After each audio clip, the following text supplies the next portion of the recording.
You're safe from the fires? We're safe. We did volunteer evacuation this weekend. We went down to OC, so family there. Mostly good. Yeah. We had a little bit of wind damage that first night and like the smoke stuff, but Okay. thankfully like we're good. It got scary on Friday, so we left for a little bit, but we're You good. live Sherman Oaks? Yeah, we're like right by the 405, Oh, wow. so we could like front row seats, like watching it. It was So you crazy. could see the fire, yeah, because you could see the fires from Burbank. Mm-hmm. Yeah, we could see like the Palisades fire like right there. It's pretty scary. I'll show you some pictures. How long did you live in Colorado for? I was in Colorado for 9 years. And 9 years, yeah. you're from where originally? The long story. So I was born in Kuwait, and then this was like in the 80s, back when Kuwait used to be like Dubai. There was no Dubai, it used to be Kuwait. And my parents worked there, and my dad's Iraqi, my mom's Syrian. Okay. And after What did your parents do? invasion, they were both architects at that time. Okay. But after the invasion, like the Saddam Hussein invasion, Yeah. they're like, yeah. There was the Shannon the Cannon. You know who he is? Yeah. Yeah, he was here for class today, and he was saying, Uday, you know, Uday, like Saddam had That's a son. Saddam's kid. The mean one, right? His name was Uday. But Uday's nice. Our Uday's nice. No, Art is nice, yeah. He's mean on the mats, but he's nice. He after the invasion, he kind of like put a bad name on like all foreigners. So like everybody was kicked out. So lived in Iraq for like 5 years, 1990 to 1995. So all like Desert Storm. Yeah. We were there. Got to see a lot of like not the best stuff. I don't know if you can swear on here, but it's not amazing. Problem. I'll save it. I'll save it. And then I actually after then we moved to New Zealand. I grew up like New Zealand. Yeah, my adolescents were all in New Zealand. Like between the age of 10 and 21, I was in New Zealand. So at 10 years old, you moved to New Zealand. Yeah. Wow. So most of your childhood was in Iraq, huh? Most of my childhood was in Iraq. Yeah. Wow. Yeah. That's I got to see like all that stuff. Like that's where we grew up. Like Damn, we were basically like refugees, like in our own country, but we were like refugees there. And then we became refugees in New Zealand. Lived there until I was 21, and that's when I moved to Colorado. I moved there. We had an uncle that lived out there, and then went to school. You don't at have CU. a Kiwi I accent. did. You I did have one? Yeah, I had one for like. Wow, huh? We Like never had like crazy. like that people, 3-4 you ask people years. some, get to know people more, right? And you're Yeah, like, yeah. Wow. Yeah. So it was like 3-4 years where I had like the accent, and then it just kind of like dropped. When I'm tired, like it comes out, but it dropped. And then I was there for like 9 years before I moved out to LA, and I've been LA now. What made you go to Colorado? So, I mean, just like most immigrant families, like you go where your family is. Okay. And my mom's brother had been living in Colorado since like the late 80s, early 90s. And as people started to like immigrate to the U.S., he was like the family member. So everyone was like moving to Colorado. And I was looking for schools because I was in college, and I went to CU Boulder. So that he was like, that's like the best school in America. I didn't know anything about colleges. And he was like, that's the best school in America. So I was like, if that's the best school in America, then I want to go to CU Boulder. And that's kind of how I ended up in Colorado. And then graduated, started working. And then I kind of wanted to just get out. I got like, I don't know, it's like a bubble. I just didn't feel like I wanted like the fast-paced environment. Always loved LA. And that's kind of how I came out here. I was like looking for like the right job to come out here and everything. How did you find jiu-jitsu? I found jiu-jitsu a really, really long time ago, like way before I even started it. So like back in like high school, like 2001, 2002, one of my friends was passing around a video, which ended up being like UFC one. I had no idea what it was. And they were like, yeah, this like crazy, like cage fighting. These guys like kill each other and whatever. And I watched the video, and you've got the picture behind you, but I watched the video of like Hoist Gracie, and I was like, I don't know what this is. I didn't know anything about, like, I knew boxing, but I was like, what is this? Like, it's so weird. So I wanted to do it. And I started like following the UFC back then, Pride.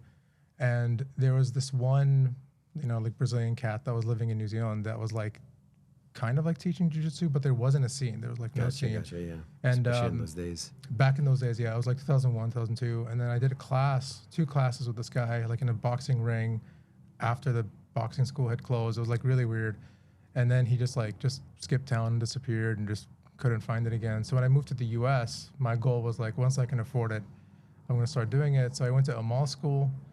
And in 2006, when I went there to Amal school, I was like, like, what are the fees like? And they told me the fees, and I was like, there's no way I can afford this. And I was like, okay, like my goal is get a job, make money, start doing jiu-jitsu. So officially I started, like, although I've done like a bunch of classes, 2010 is when I like really like started it and fell in love with the gi. I've never put on a gi before. So it's cool. Wow. So did you start during college or after college? This was like during college. I was doing like no gi stuff. It was just like friends who had trained jiu-jitsu, because you couldn't afford it. Because I couldn't afford it. Yeah, Gotcha. I was doing it in like the gym, like basketball shorts. But it was after college that I started. Yeah, that's cool. Yeah. So Amal Easton BJJ in Boulder. Yeah, what a spot, right? To start. What a great place, right? Legacy, right? History. They've been there. He's been there since the 90s. One of my best friends, right? And and then luckily, like he told you about us here, right? Yeah, I was trying to move to LA, and I remember a couple of times I was visiting, and I was asking him, I was like, where do I train? And he was like, what do you mean? At Alberto's, like, there's nowhere else to train. And honestly, like, that's what he said to me. And he connected us, and I think at the time it was a blue belt when I was visiting. I came and trained here a couple of times, got to know some of the guys like Chris and Jordan, in the earlier days. And then, I got my purple belt from Amal before moving out here. And then when I moved out here, I had my purple belt and then just made it official. Yeah. So, this was like, he always talked about you. Like, you were like his connection, like on the West Coast, so we always knew about you. Yeah, he's been like a big brother to me, right? He's been to all my main kind of key moments in life, from jiu-jitsu, gi, MMA, went with me to Japan, cornered me in my Japan fight and MMA fight and UFC, and he's just somebody like a big brother, He taking me to Brazil, right? Telling me to, hey, let's go. You should go to Brazil. When I was like 18, I'm like, what? Okay, let's go. My favorite story is Amaling, we call it, right? Amal Easton, Amaling. Yeah, my favorite story is the canoe story. The canoe story? What do you remember about the canoe story? You guys were living like somewhere where you couldn't like drive to or like get to? We lived on an island in Rio de Janeiro. There's a bunch, it's a Baja de Tijuca, right? Yeah. There's a bunch of islands in that lagoon, So the island we lived in, there was no land access, so you would take a little ferry to the front of the island, a small, like a little boat, and then you would walk to the side of the island, and then you would jump in and you would paddle the boat to the front of the house. Yeah. That's how you get there. And then someone stole your boat? Oh yeah, people. Sometimes not the boat, but the paddle. The paddle, yeah. And then the water would be like sewage water a little bit. Sometimes it would smell, and you'd be like, oh man. Well, and I would get back from training, right, like 10 o'clock, whatever. I was exhausted. And you're like, oh man, and you have to like grab like the plants and stuff and just put yourself to the. Luckily, it was only like 4 or 5 houses, but still, like, oh my god. You don't hear that like these days. Like people don't go through that struggle. Like it's so awesome to hear that you went to Brazil to train jiu-jitsu, and then you went through all of that just to be like, I just want to get on the mats with these people. Like I mean, I loved it, right? I loved it so much that, and then I had Amaling just randomly. Going to Brazil, and he was an acupuncturist, right? Yeah. And he was like, okay, I can do this anywhere. So he got hooked up with a couple like really wealthy people, and then, or however it worked out, and then started just treating people, and then treated Renzo Gracie after one of his Valtuda fights. And he's like, man, I think all of my acupuncture training, all the Chinese medicine that I did, set me up for this moment. For me to work on Renzo Gracie's whatever, I forgot what he hurt, but to work on him that day, Yeah. And then they established the friendship because Renzo was still at Gracie Ball at the time, and then just came back, showed me all the, the techniques and the pictures and this and that. I'm like, oh, this is crazy. Oh my god, I almost went to the Navy. I thought I wanted to be a Navy SEAL. I didn't know that. And because Amal came back from Brazil and then opened my mind up to all these jiu-jitsu things, I was like, oh man, forget it. I'm gonna go the jiu-jitsu route. My mom was really happy about it. And the rest is history. That's true. She was like, I don't want you to go to the Navy. Like, just go to Brazil. My dad was like a Green Beret in Vietnam. And she's like, man, I don't, don't want to go through that again. Yeah. So she's like, once I said that, I was like, okay, great, because I get focused. I focus, Yeah. And dude, Amaling is a real thing. People is a real thing. People don't know. I remember I was training as a white belt, and I think I'd been doing jiu-jitsu with him for like maybe a year and a half. And he was asking me, he was like, do you want to compete? And I hadn't competed at that time. And I was like, I don't know, like I don't really have much time. Like I like showing up and training, having fun, whatever. And he goes, okay, no worries. And then, no joke, same day, I go outside and he's about to get in his car and he goes, do you want to see a competition? And I was like, what do you mean? He's like, there's a competition right now. I'm driving there. Get in the car. And I was like, I'm canceling my plans. I just like got in the car with him, like hadn't even like showered or anything. And he like drove me to this like a random moments that changed everything in your life. Changed everything. It literally changed everything. It was like a small, like when Fight to Win used to be like a local promotion. Right. Like Seth's. Well, it started in Colorado. He's from Colorado. He's one of the Easton black belts, right? Seth. Yeah. So we went to like this like local show. I'd never been to a jiu-jitsu tournament in my life. And I'm like standing as like Amal. I was like this like nobody white belt, and he's like coaching his like higher belts and everything, and I was watching it and I was like, oh, this is cool, like yeah, like I want to try it. And he's like, I'm signing you up, and he like signed me up for like the next one. I didn't do great because I literally showed up just being like, you got in the game. Yeah, I was like, I just want to try it. And there's a bunch of guys that competed like 6 or 7 times. It was like my first time. We didn't do that great, but it was like I got mauled into it. Like it was really cool. Like he changed like everything for me. I went from like doing like passive jiu-jitsu to just like doing it for fun, like I really like it, to just like I'm like obsessed with it now. Yeah I used to get really excited for like his classes. And at that time he was cornering a lot of people, like MMA, right? Yeah, like Brendan Schaub was like really coming up that time. Elliot had just like done The Ultimate Fighter. I forget, Shane Carwin. He had a bunch of guys like that he was cornering, so we got to see him like maybe once or twice a week. So like I used to like mark my calendar, like this is Amal day, like I want to go see like Amal in those days. So it was like really awesome. Amal. Yeah, it's all the things. Me, my King of the Cage fights, the title fights, the UFC. So like I always called him to be there. He was always there for all my things. Best man at my wedding, even. Yeah. He's a good guy. He's such a good guy. I had the Jewish atheist. Be my best man, hold a cross at my Armenian wedding. And he doesn't care. He like doesn't. It's all love. It's all love. He's all about love. Yeah. But it was when I think about it, it's really funny, right? Yeah. Because it's such a Amal thing too. It's right? such an Amal thing. Like a random thing. He's got his like frizzy hair, and he's like just standing there, just doesn't. He has my friend Alessandro has that like similar vibe, just like free spirit and like just let's do this. Okay, hey, let's do that. Yeah. My first day in Rio, right? We went to my first day there. He picked me up. Actually, I brought Henzo Gracie I brought a laptop. It was Henzo Gracie's laptop to bring to his friend. And I don't know. I was naive. I didn't know. And I was like, whose laptop is this? It was like my friends. I was like, what? Your friends? Like, what are you talking about? And so they interrogated me for like a couple of hours, and Amal was there because I brought his kayak like on the plane, so I put a bunch of cardboard around it and brought it from New York to Brazil, from New Mexico to New York to Brazil. My dad was like, because this thing.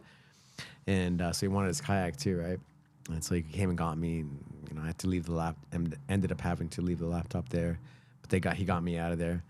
And then he was starving, and then he took me to like the central, like the downtown, which is it's not crazy bad, but it's like it's not nice. He took me to this restaurant, this hole in the wall. It's like a mauling, right? A random hole in the wall restaurant out of all the places. And I was already kind of like worried. Third world. I wasn't sure. I'd never really gone.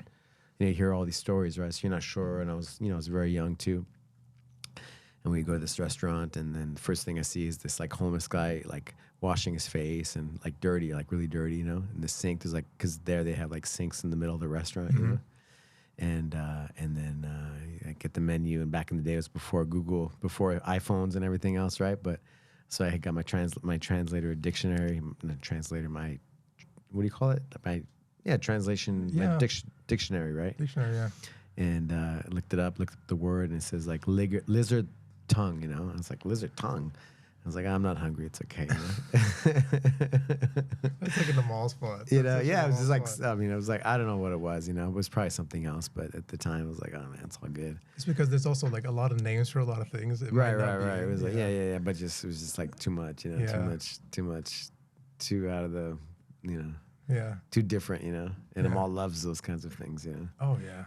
Off the beaten path. Off the beaten path. I mean, listen, I would have how random is me going to Brazil at Right. that Especially age, at back that time, then. back in those Yeah. days, you know. And the fact that he did that and took that jump, and then got me to as a, you know, because he was like older brother, he was like 6 years older than me, to do that, you know. It's so random. What's crazy? So the first time I went to Brazil, I was training under him, but I obviously like knew a lot about you, because we also used to watch you in the UFC. So he was always like, that's that's Alberto, and it was like 2014, I think, when first time that I went, and it was like me and my buddy. I was a blue belt, he was a brown belt, and we just like wanted to go like train to the cradle. And this was like what was it, BJJ hostels. I don't know if you remember those. They used to have like the guy Dennis. Connection Rio, right? Yeah, Connection Rio, Dennis. Dennis Ash. Yeah, Dennis Ash. So like we went to like his hostel and we stayed there, and we did like 2 weeks. We did 2 weeks in Rio. We did. I have a video. I love it of my daughter and his daughter Ella training jiu-jitsu at that place. Yeah. That's such a cool spot. It was such a cool spot. I mean, like the views from there were just like amazing. We did 2 weeks there, and then we did like a weekend right next to Gordo's right by the gym. Gordo's. Yeah, so we trained at Gordo's like every night. Like we go to Gordo's. We tried a couple other schools, but like Gordo's was like really consistent, like really good people, and they just knew all of you guys. Like it was weird for us. Like wherever we walked, whoever we met, like we went to Gracie Barra and Barra Juca too, and we met like a couple of people like here and there. And anytime we said like Amal or Alberto, people were like, oh, like tell them I said hi and like everything. And it's like, how do they know everybody in this town? Like you guys, like literally everybody that was related to jiu-jitsu, like knew you guys. We were even at Adolfo Vieira School.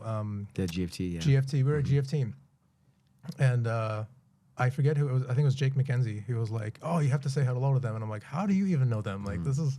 It's cool. It's crazy. You guys had like connections like all over. He lived there for a town. lot of years, right? And he had a yellow Beetle, Volkswagen Beetle. Remember those things, like the old school ones, you know? Yeah. And it was like the Flintstone. Remember the Flintstone cartoon? Flintstone cartoon. Yeah, and with the holes in the ground. The holes in the ground, the feet going, you know. And so he came back to the U.S. because every 6 months you could only stay for 6 months, and they have to renew your visa, so you have to leave the country and come back. And then he's like, okay, I'll leave my car with you, you know. And so I was like, oh man, yes, I have a car, you know.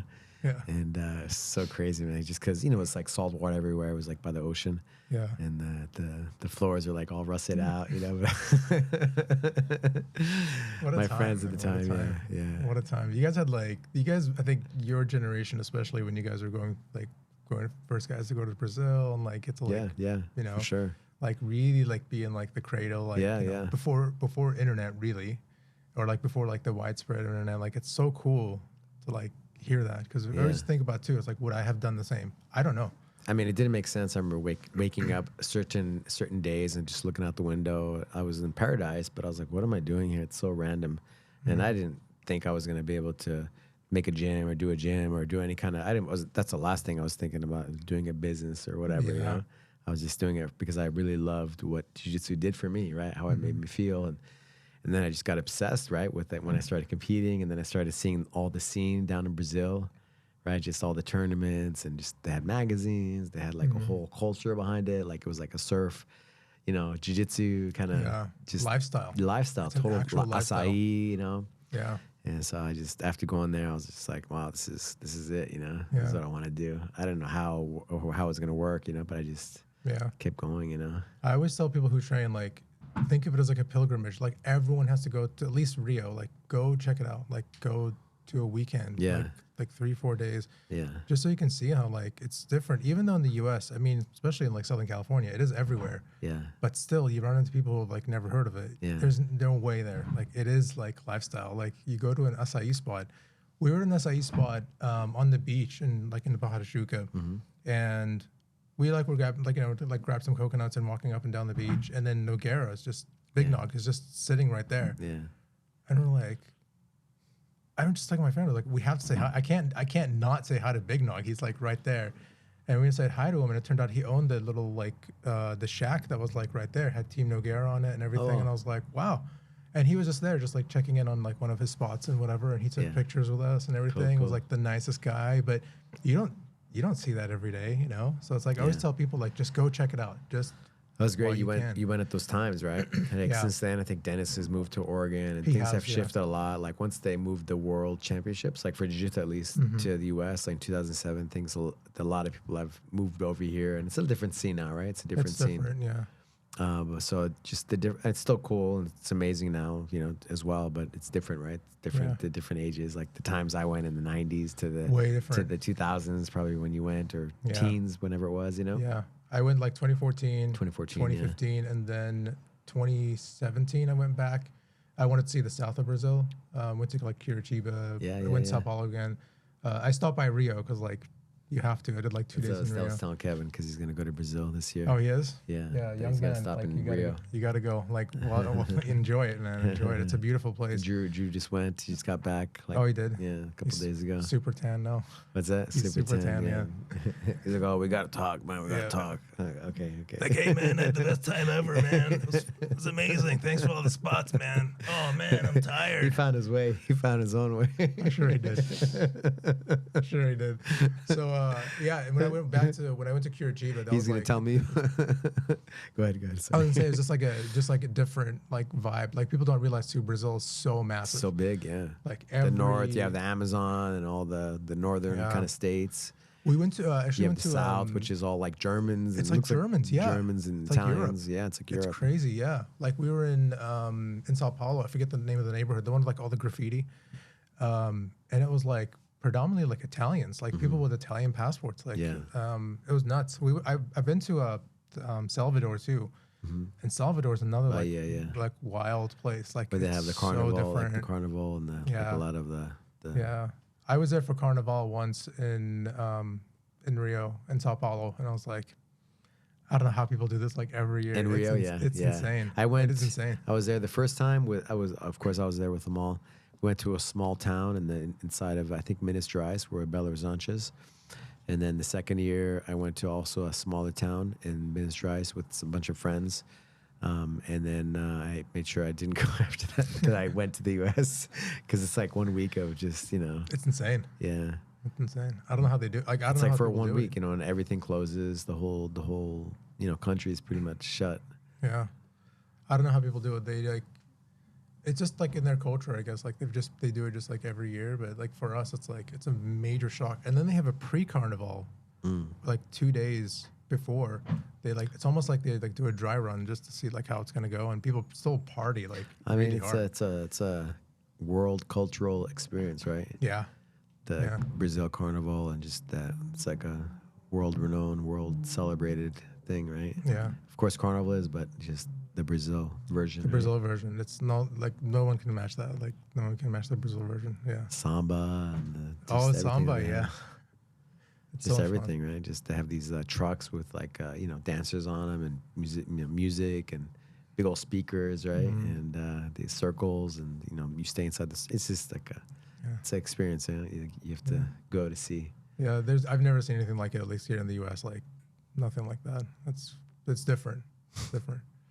Yeah. It's like an unstructured parade, dance party, everything like Yeah, all at once. yeah. Yeah. Do you think it got you more bought into the jiu-jitsu lifestyle? Oh yeah. Yeah. And I came back. I was like, I felt like I was like almost Brazilian. Like I had like a really bad tan. But I like came back and I was like, oh, I'm gonna have like Açai every day. And I was like, it's not the same. And I was like, I was in Colorado, right? Like there's like no good Açai. But I was like, yeah, I felt like I'm gonna come back with all this knowledge and I'm gonna like train like even harder. I'm gonna make jiu-jitsu like part of my lifestyle. And at that time, like Shoyoro had just started like blowing up like 2015, like getting like really big, and like the world championships now is like bigger than ever. It was at the time, I think it was like that was the Buchecha and Rodolfo Vieira match when it got like really massive. So it was like perfect timing. So like it changed everything for me. Like I think like seeing that one video early on of like Royce Gracie changed my life. Meeting Amal like changed my life. What do you think got you bought in watching Royce Gracie in those early days, like beating other? It was so cool for me to see that jiu-jitsu beating all these different martial arts and these big strong guys. I was like, oh my god, this is crazy. Like I have to learn this. Yeah. What about for you?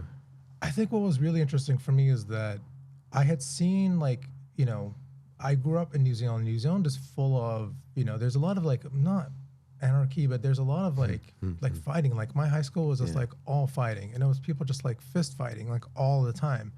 We had like police at our school and everything like all the time. Teachers were getting involved, but we didn't have wrestling. We didn't have any of that. Like that didn't exist, right? Like people played rugby, played cricket, and then like some people like I mean, there was a lot of boxing and kickboxing, like Ray Sefu and Mark Hunt. Like they were Ray Sefu went to my high school. Oh wow! So that was like it was a big deal, but there was nothing else. Right. So when I watched the video with Royce Gracie, I remember it was his match with one of the karate guys. I can't remember his name. I think it was Keith Hackney. And when I saw that match, I was like, I think it was UFC 3, and I saw that match, I was like, there's nothing like that. Like he got armbarred, and I didn't know what an armbar was, but I was like, looking at it, and it looked painful. It looked like this little guy was beating up this big guy, and didn't make it look hard. He didn't look scared, and it just seemed to me like somebody had figured out how to defend yourself, but nobody was using it. That's what it felt like. So I wanted to get ahead of it. Like I wanted to go learn how to do it. Didn't find anything, but I was like, man, all these suckers have no idea. That this thing's already been figured out, and y'all are doing like just straight up boxing and kickboxing. And like, I started thinking about it. Like, what if they got taken down? Like, what would they do?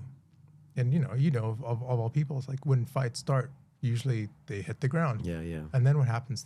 People just stand up and keep fighting. But like, no one like, so when I saw that, it just felt like somebody had cracked the code, and I wanted like in on it. Like that's kind of like how I saw it. I think that the whole world felt right and changed the whole martial arts scene. Everything went from karate and taekwondo to pretty much grappling and jiu-jitsu, Brazilian jiu-jitsu. Yeah. I remember I saw a fight with Evan Tanner, rest in peace. He was fighting, I think it was Robbie Lawler. And this was my first time like watching like a UFC like from end to end. And even then though, like I didn't do jiu-jitsu, but I knew kind of like what was going on. And I saw him finish the match with a triangle. And I remember like Robbie Lawler was like this young buck, like just knocking everybody out. And Evan Tanner was like, he didn't seem like super dangerous guy in comparison to like Robbie. Like they show the highlights like at the beginning, and Robbie was all knockouts. And then he gets caught in a triangle, and then he taps right away. And then he's like, F, like he's like so mad. And I was like, even he knew he got caught. Like that was such a cool thing to watch. And later I found out that Evan Tanner learned from just like watching videos, like by like training on his buddies, like watching like the old Gracie Pat Miltech, right? Yeah. These guys would just study VHS. I mean, we did that in New Mexico, just whatever we could get our hands on, and we would drill it and study it. And and then when Amal went to Brazil and went to the source, right? Everything changed. Yeah, that's kind of how it felt like for me. I felt like I found that VHS where I was like, I could like try and do this. And then later on, I found the Boss Rutan system, which was like it's completely different. Though. And it's in like, New Zealand, you found it? This was in New Zealand, yeah. Oh, that's hilarious. Yeah, that's because Pride was really big, but there wasn't because of K1, because K1 was really already massive with K1 Oceania. Right. Mark Hunt had already won K1 Oceania. We had like Ray Sefu and a bunch of people. But there were some guys crossing over, like, Mirko had done it. I think Mark Hunt hadn't done it yet. He was about to do it. So Pride was already kind of like coming over to New Zealand, but UFC wasn't really there. Right. So Boss Rutan was the commentator. So his stuff got like pushed, and we found like this like DVD set, and I remember like watching it with my brother, and my brother was like, "What is this? Like, this is insane." And I was like, "Yeah, but it's so cool. Like, he can grab like a glass bottle or whatever, and like use it for like whatever he wants. Like, he can literally like walk in a room and like utilize everything as a weapon." I thought it was so interesting. And then he was doing triangles in the middle of a bar. When did we stop using VHS tapes? What year was that? VHS tapes. It was like late. Because you were a kid still. You're pretty young. Early 2000s, yeah. Early 2000s. Yeah. Okay. We had VHS at home. DVD was like, I want to say 2002, 2003, like around that time was when we started seeing it like more and more. I did have Pride VHS tapes, and I don't know what happened to them. This was like a long time ago. Yeah. Should have just saved it for the box, right? Had no idea. Yeah, man. We had Shannon the Cannon here today at the new class. Yeah. He fought Sakuraba for the main event in Pride, Yeah. Do you know who he is? 2000, 2001. It was a long time ago. Yeah. But it's kind of crazy. The scene. I went to a couple of Pride events. One of my girls, Sarah Sarah Moya. She was like a jiu-jitsu champ, and she got to fight in a women's Japanese MMA event called Smack Girl. Smack. Very Smack Japanese. Girl. Yeah, yeah. And so it was cool. Yeah, they brought us out, and I have a friend Tucker who runs. His dad his grandfather started the company Isami, and then he started this jiu-jitsu brand RVDDW, to say that slow. RVDDW. Reversal, it's like, AKA Reversal. And they're actually one of the first brands to really make cool designs, even way before Shoei Roll, I think. Yeah. And so he took us to the Pride events and really connected us with a lot of the cool things there. But we got to go see that fight where Ricardo Arona fought Quentin Rampage Jackson. Oh, the slam. And he slammed him, picked him up over his head from the triangle and boom, slammed him down. Yeah. And knocked him out. And we saw Ricardo Arona at the airport, After that, yeah. After that, when we were flying back, he was there, You're like, man, what an epic time. And just the arena, right? How big of a venue. Yeah, it was like 50,000 people. 50,000 people, and everybody was quiet. Yeah. Everybody was quiet. Because they're like they're almost like students like watching it, right? It's so you could different. hear like a pin drop in the crowd. Yeah.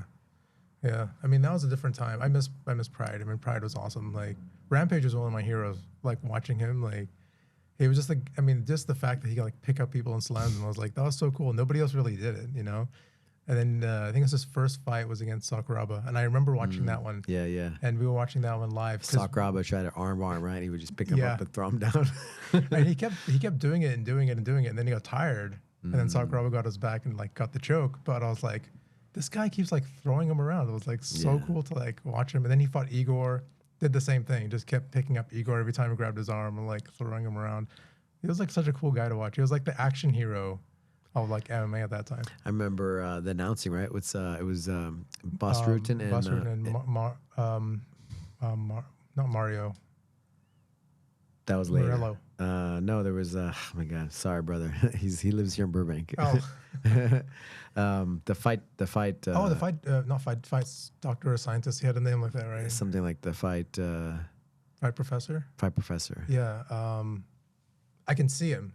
Oh my God. I can so see him sorry, right brother. now. So sorry. Was it Stephen Quattros? Stephen Quattros. Yeah, yeah. Sorry, Stephen. Yeah. I need to call him and do a podcast with him. Yeah. Because he was part of that. Awesome. He was part of that epic time, of Pride Championship, Pride Fighting Championship. So that was where it was at, right? Yeah.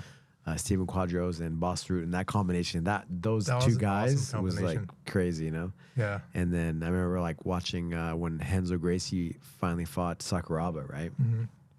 And then you see Eddie Bravo getting the interview for those guys pre-fight, Yeah.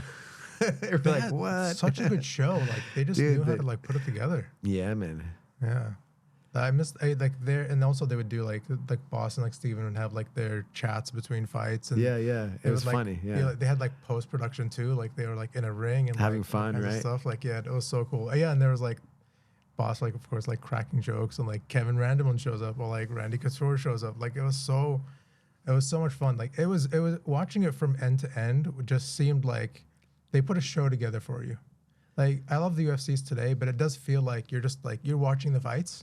And you're watching them like one after another, but it's kind of like it's a sporting event. It's not like a show, but those prides were like awesome. Like the entrances were like so cool. Bob Sapp, yeah, he came to my gym in Santa Fe, New Mexico. Oh, he did? Back in the day, yeah. He was filming that movie, The Longest Yard. Yeah, with Adam Sandler. Yeah. And so he was there with Maurice Smith. Do you remember Maurice Smith? I remember Maurice Smith. Yeah. Yeah, he was his trainer, and a bunch of the guys came to the gym. Like I met Joey Coco Diaz there. Oh yeah. And he's like, "Oh, I'm gonna come in and train," And he followed through in his word. He eventually came here to Legacy. He got his blue belt from you, right? Yeah. He got it. Awesome. He got it a couple times, right? He got another one from Holtz Gracie. Oh yeah. But I talked to him about it. He's like, "Man, I want to be a white belt. I don't want a blue belt." I think no disrespect, I used to see him like when we were like all like shaking hands because I never got to train with him. Yeah. We all shaking hands. He was like, "Oh, it's the guy with the smile." That's what he always said to me. Like, I don't think he ever like learned my name, but he was like, "That's the guy with the smile." He was a cool guy. Yeah. You've gotten to meet like some like some awesome people, like in your lifetime. Like Bob Sapp, like he was a Bob Sapp, massive so celebrity. big, yeah. But Massive he was, celebrity. yeah. He had a big heart. He brought all his guys to just basically introduce them, network them. You know, Ivan Salivary, Maurice Smith, Ivan Salivary. Yeah, Ivan Salivary. He has a gym in I think he still does in Seattle. You know. Oh, really?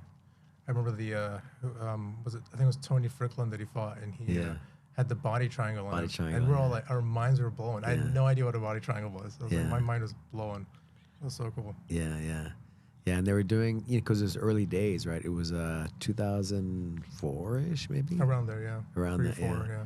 And then they were showing me like, just because I did my first fight in 2002, but just because Maurice Smith was a very like cutting edge stuff, right? Like he was involved with Frank Shamrock at the beginning, and just the MMA conditioning, because it was still such a new sport. Yeah. It wasn't even a sport yet. It was like underground, like it was like Valetudo, right? In the 90s. And then early 2000s, they started to have gloves, right? In that time.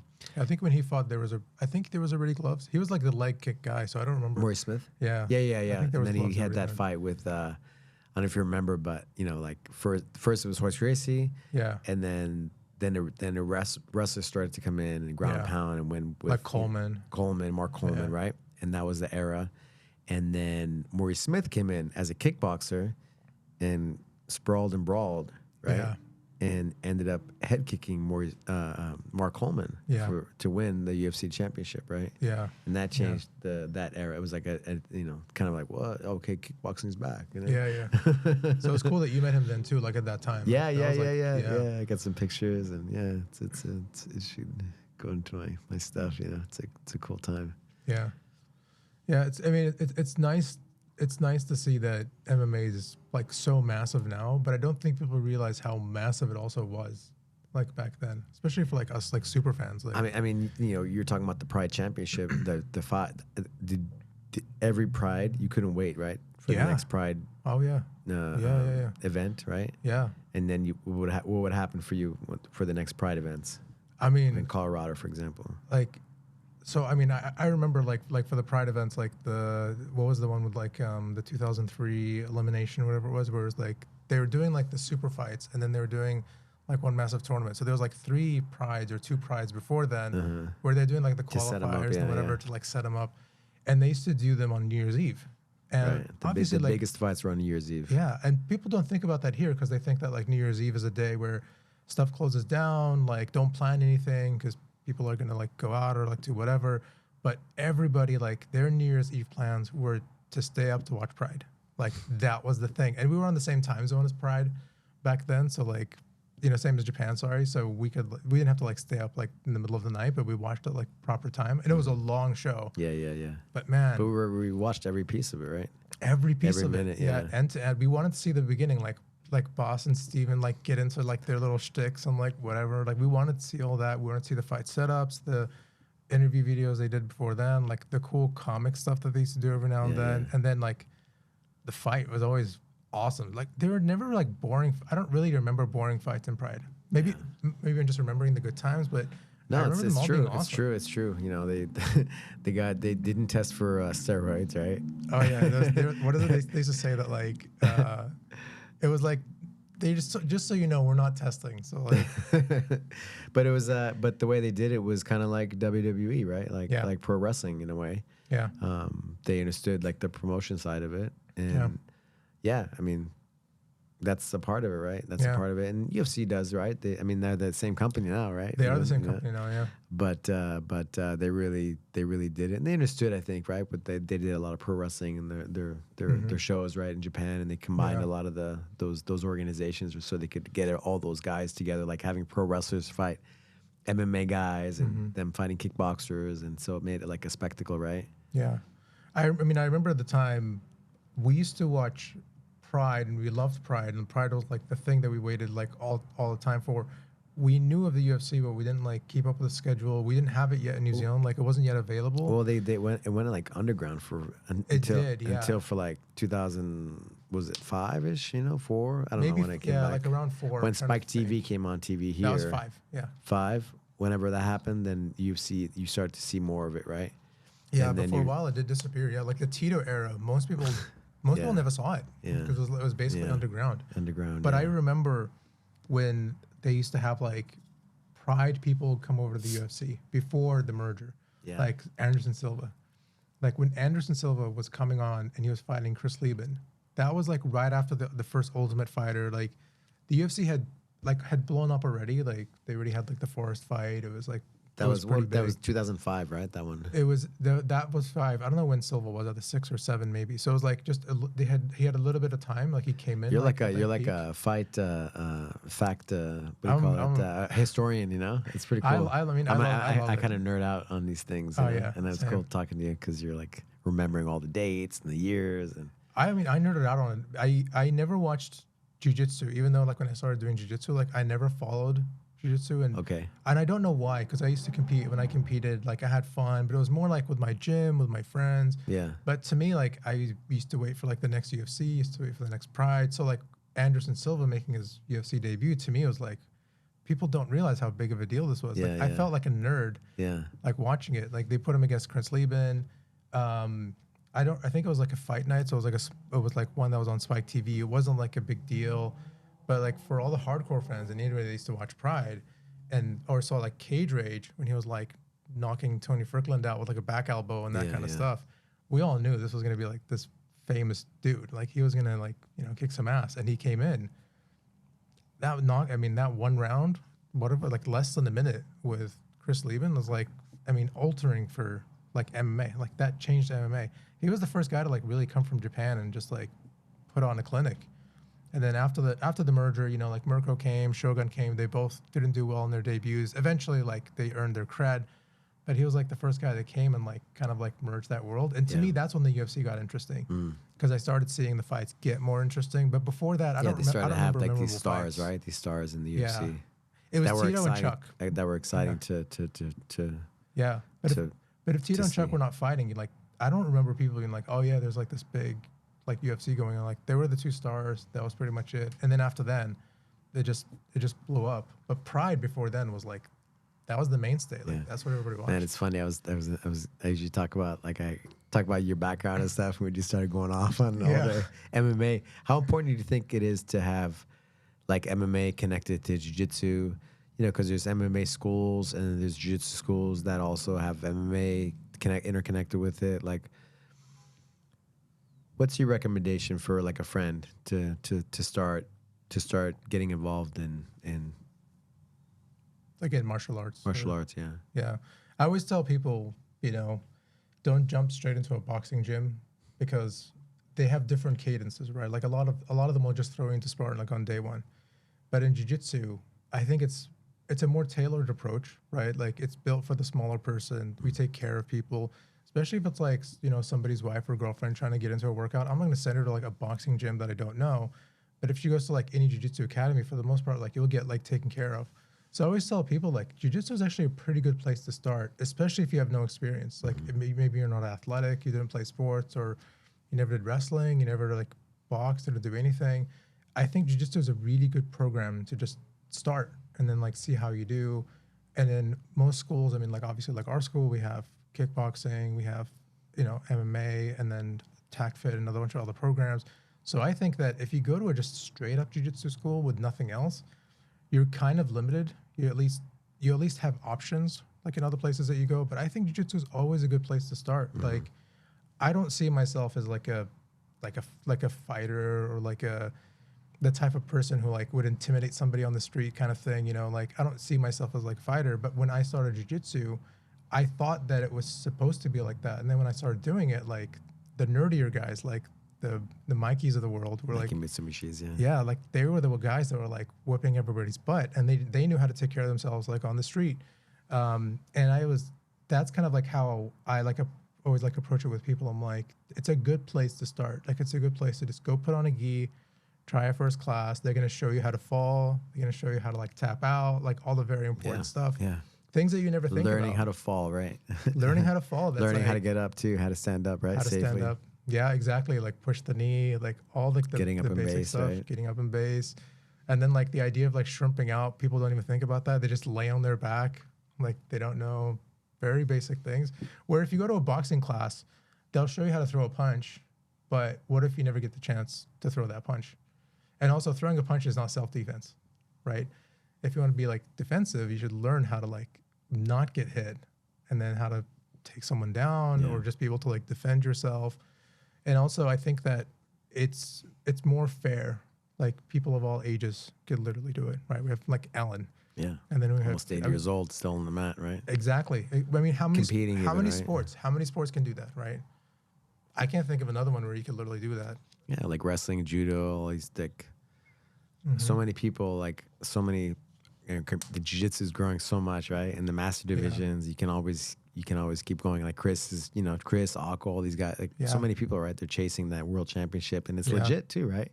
Yeah, There's all these like it's like legitimate competition. It's not like you're going against like just hobbyists. There's like there are like people in there that have been doing it for a long time. Professionals, I mean, that's always been kind of like my stance on jiu-jitsu. I always tell people, like, just if you want to do something, like, it's a really good place to start. If you get obsessed like us, like, you're gonna love it. Like, some people don't get obsessed. Some people do it and they start, and then they do kickboxing and they like kickboxing. But it's a really good starting point. Yeah.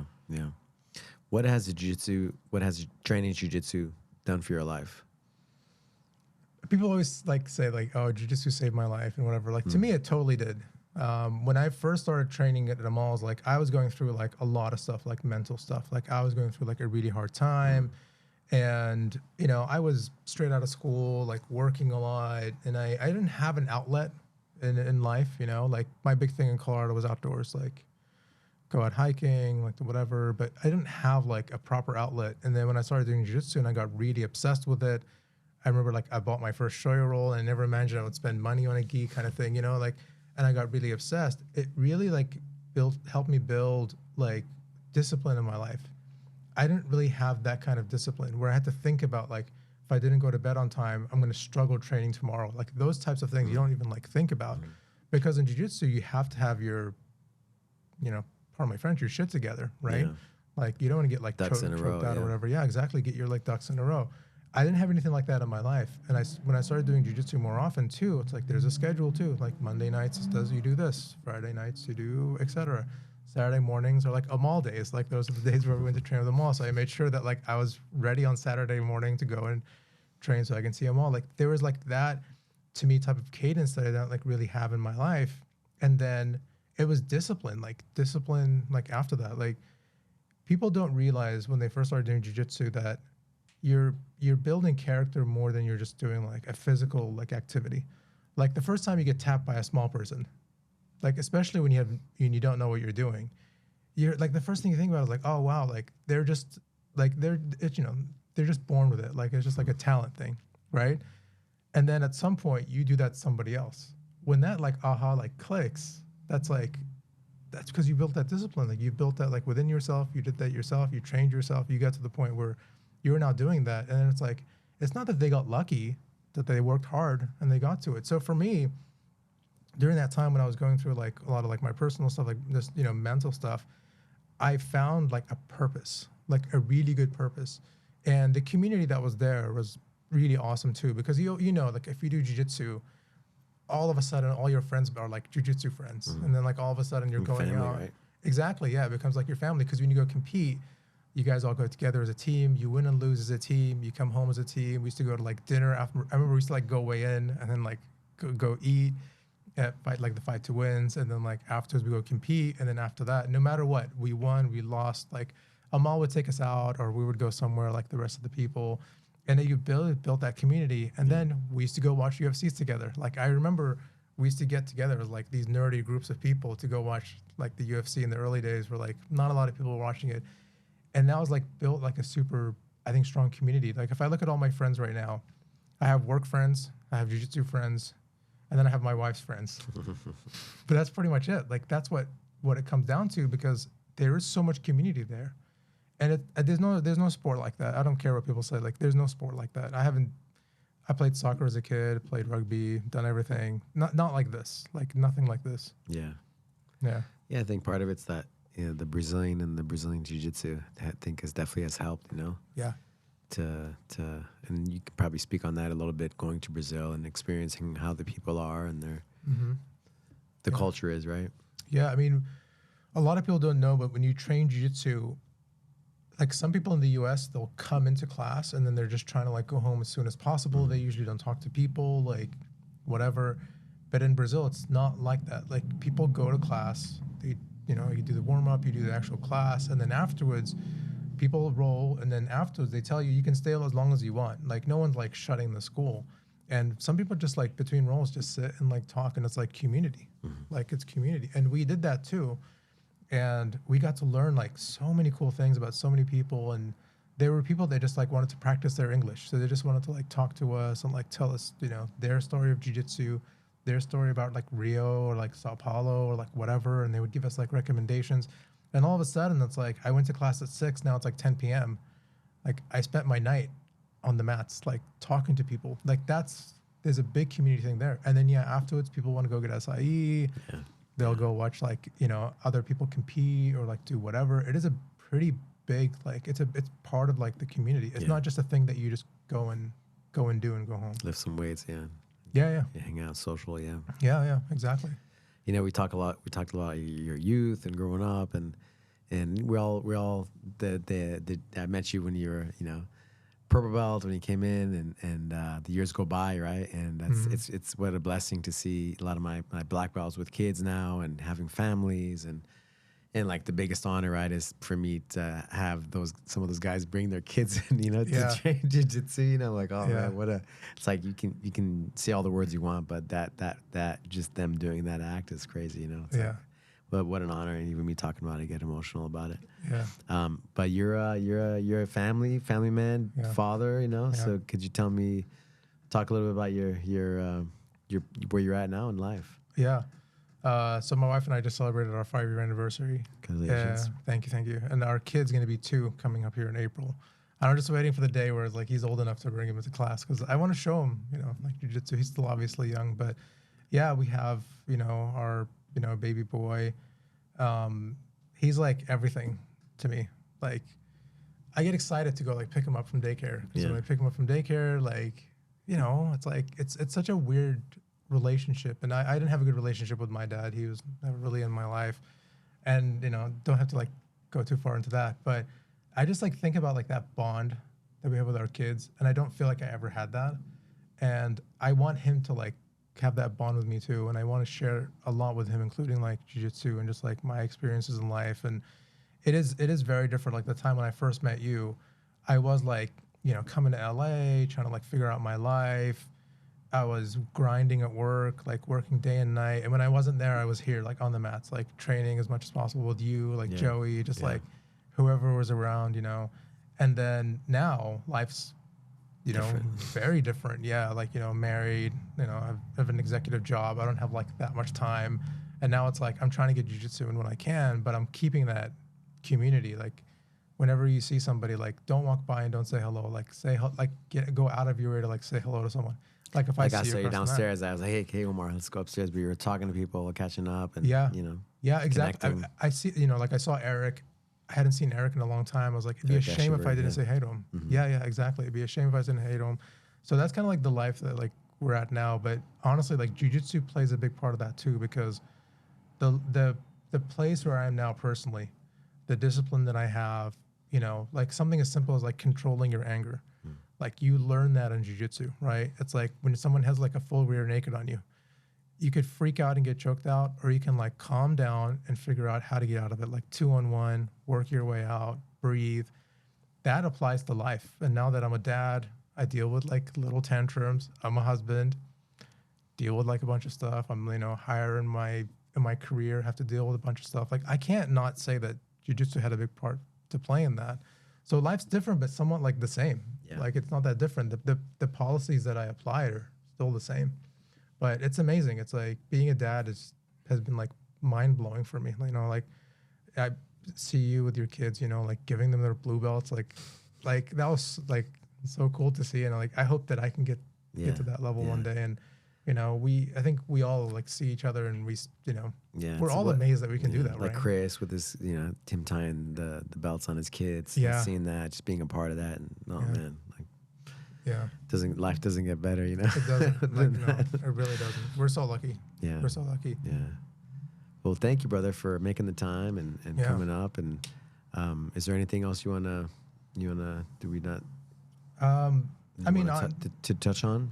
yeah, I mean, honestly, like I feel like so thankful to just like, I mean, every day, you know, we're talking about the fires, you know, I hope people are giving back. I hope people are like understanding the situation. Yeah. Some people are, you know, obviously we have, I think it's 3 students from the gym. Four, now. yeah. Oh, okay. You know, Sugar Bear, Jordan, Yeah. right? Lost his house. Yeah. One of our good friends, right? Yeah. I mean, we're, you know, I want to do whatever I can, you know, to help him. But, you know, in general, like we had a very hard life growing up, you know, like growing up during the war, being a double refugee, like seeing stuff that I should have never seen as a kid. And then going to New Zealand and like having to like learn English and, you know, be a refugee there as well. And then coming to the US at 21, also technically a immigrant coming here, you know, getting an opportunity that I don't know if I ever thought I like deserved. Like, you know, we're living a dream. Like, I don't know if people like notice that. And now, you know, I'm sitting across from you here in LA. I used to hear stories about you, and now like I see you as a friend,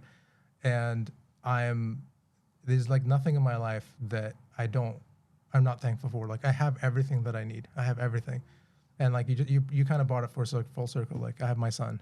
Like that's like I'm good. Like I'm all set. Like I don't need anything else. I have an amazing job, have an amazing house, amazing wife. I love, you know, I'm a black belt in jiu-jitsu. Like I never, you know, when you first start jiu-jitsu, you don't think about like. What did that mean when you got your black belt? What was the feeling you had? Well, first of all, I was like, I don't deserve this, and I think a lot of people like feel that when they first get it. But to me, you knew what I was going through, like with my back surgery and all the issues that I had before then. We had like just gone into like COVID, and my back stuff had just started then. And at that time, it was just like I just had no idea. Like to me, like I was like, maybe jiu-jitsu is never gonna happen. I was a brown belt for a long time, and I thought that was it. Maybe that's it. So when you first start jiu-jitsu, I don't think you ever think about that black belt moment. You know, like I don't remember that. I remember like getting to blue belt was like really cool. And then I got to purple belt, and Amal sat me down, and he was like, "You're now part of the law firm." And I was like, "Oh, like that's like quite a speech, you know, like it's like a big deal." And then I got my brown belt from you, and I was like, I felt like brown belt was like, that's it. I was like, there's no way. Like I got brown belt, like I'm done. Like there can't be like this next level. So when I got it, it was big. I was going through a lot. I didn't imagine that would ever happen. And then to me, it's a big validation of like, you earned it.